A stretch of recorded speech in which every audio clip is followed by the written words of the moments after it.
tradicional, nós iremos falar sobre trabalhar na realidade.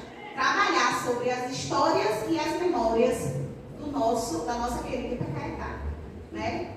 Projeto de leitura. Quem que gosta de ler? Vamos ser realistas. Quem gosta de ler? Pelo amor de Deus.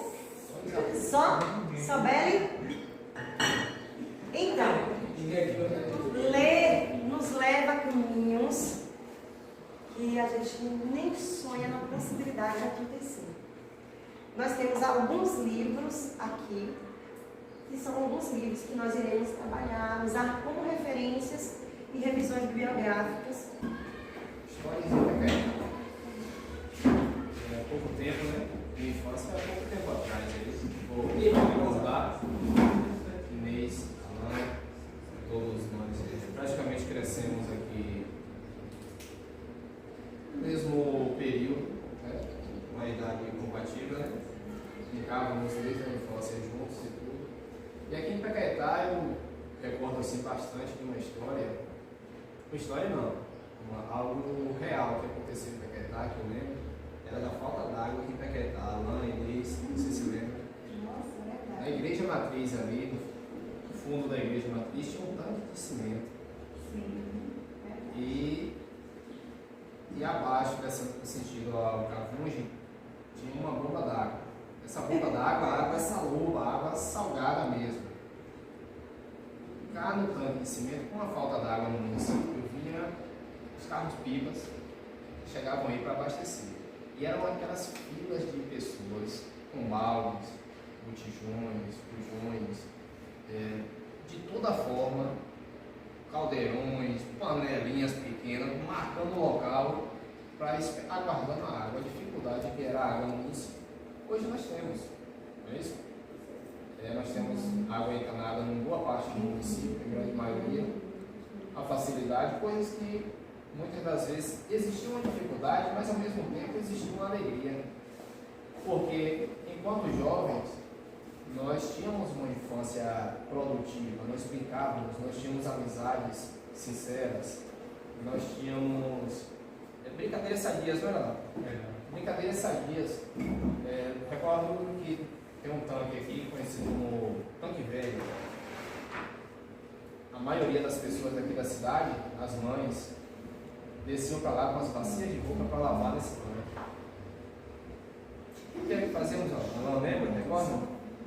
Acompanhávamos para lá, tá ok. Quando o pessoal estava lavando roupa, nós estávamos mergulhando, correndo, brincando ali em volta do tanque, correndo risco, não é? Mas nos divertimos. Hoje, infelizmente, o pessoal tem que desgrudar um pouco do celular e aprender a ter infância, a ter a inocência da juventude. Não é? Hoje infelizmente, está uma evolução. Mas em Itacaetá, são duas recordações que temos. Tem algumas histórias de futebol aqui que eu não posso contar como professor Alan, não, porque histórias. Mas é isso. Tem algumas histórias.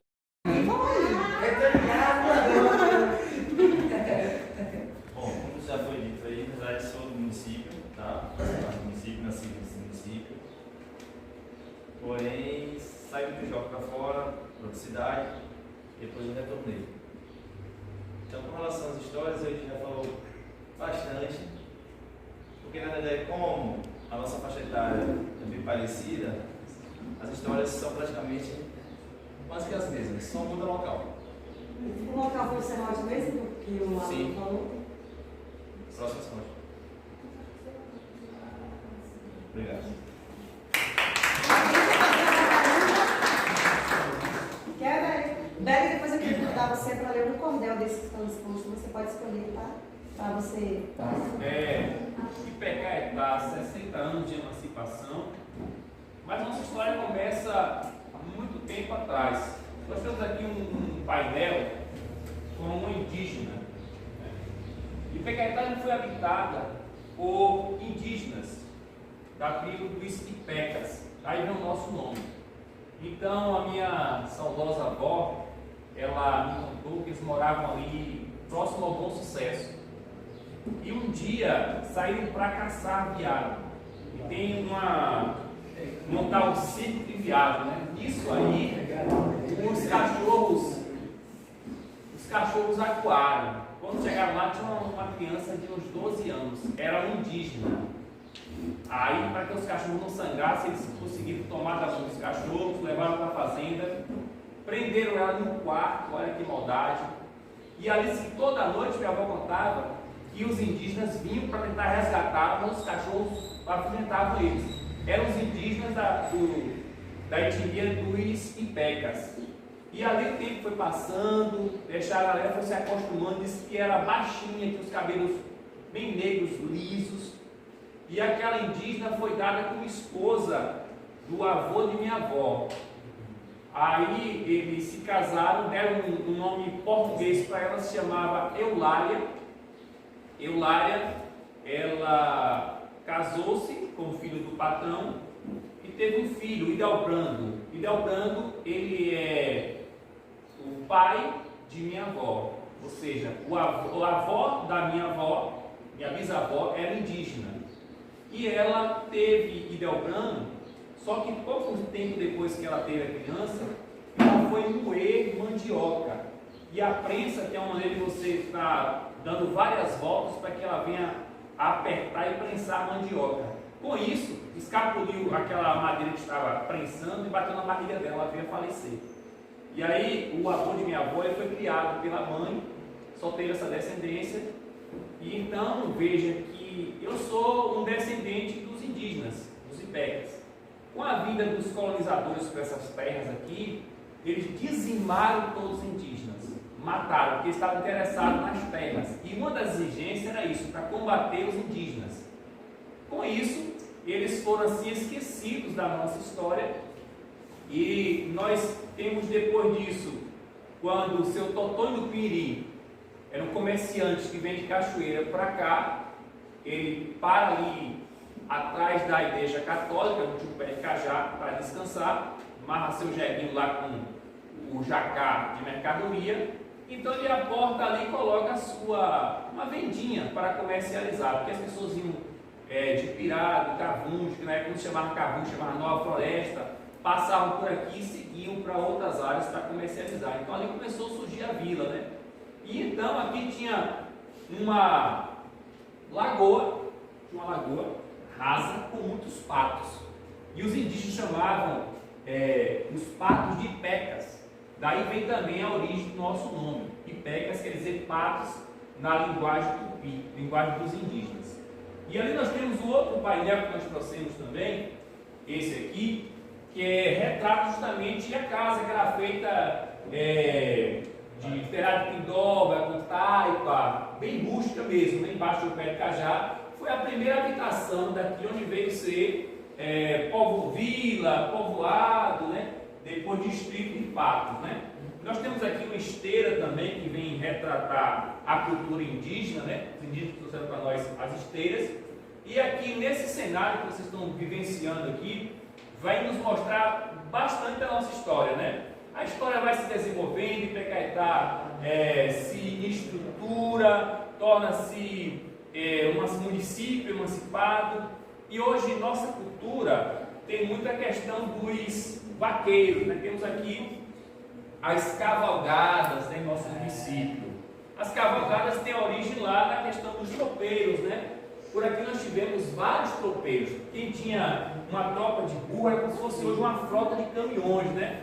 Tinham lá cerca de 8 burros e mais um que ficava na frente, carregava de mantimento, de fumo, levava para a cachoeira, de lá trazia carregado de farinha para vender aqui. Não se tinha transporte, né? Transporte é quem tinha condições de ter um cavalo, um jumento, era tudo a pé. Se eu sair daqui para o lado, que é São Estevão, a pé, voltavam a pé também, né? O primeiro carro que teve aqui foi os fazendeiros, doutor João, que chegou a ser prefeito de Santo Estevão, que vinha para cá também, tinha um jipe. Então veja como era escasso as coisas naquela época. Daí tivemos os tropeiros, né? E também a questão do vaqueiro, que tem muito aqui. Hoje você não encontra mais, só porque tem um torneio, né? Mas aqui tinha muitos vaqueiros aqui. Nós temos aqui também a questão dos currões, né? Isso aqui é uma arte indígena, uma arte também quilombola, porque aqui tiveram muitos escravizados, né, trazidos da África para escravizados nas fazendas que aqui haviam. E dessa ligação entre o europeu que veio para cá, o indígena, o negro, é que surgiu a gente, os pecaetenses. Todos nós aqui temos sangue de indígena, de africanos e de europeus. É dessa mistura que nós surgimos, né?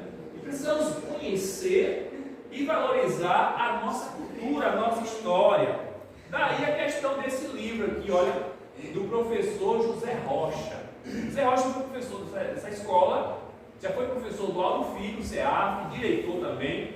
E esse é o primeiro livro que ele escreve, Terra dos Ipecas. Terra dos Ipecas vem contar justamente a nossa história.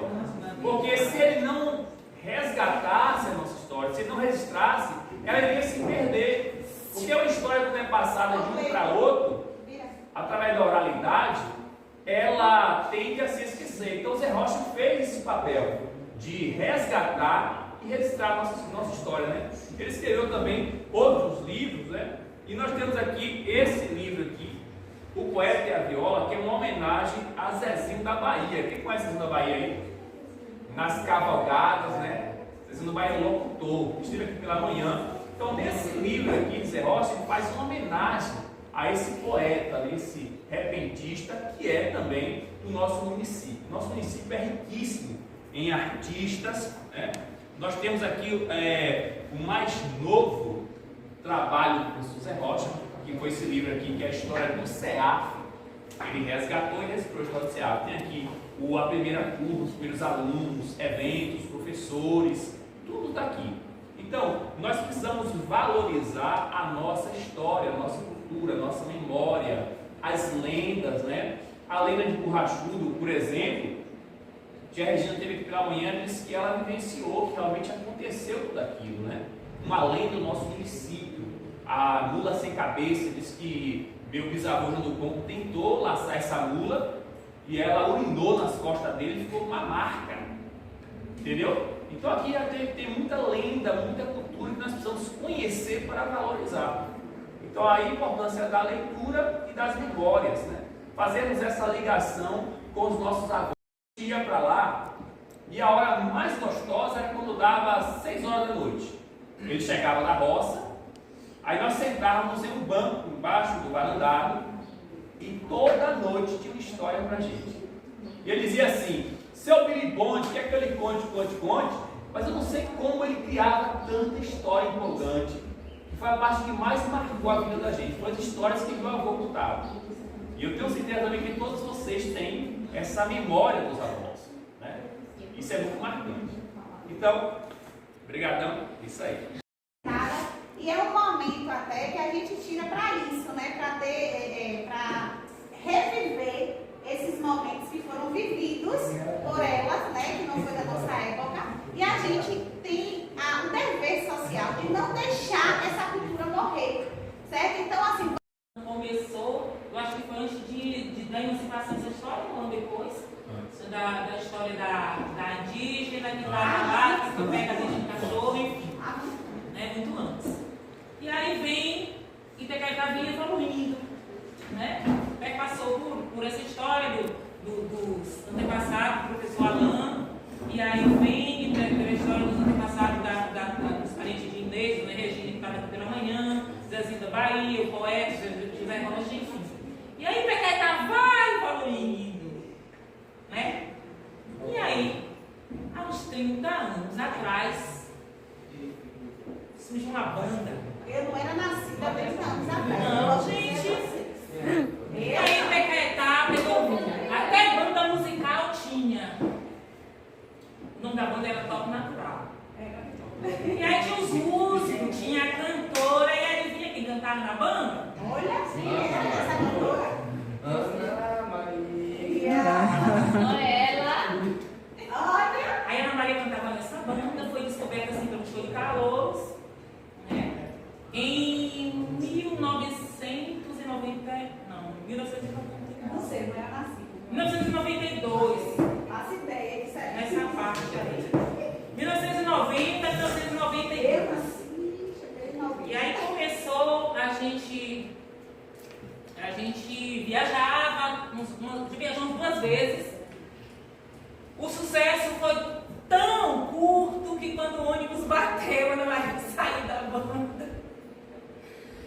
viajou, fez um turnê, viajamos para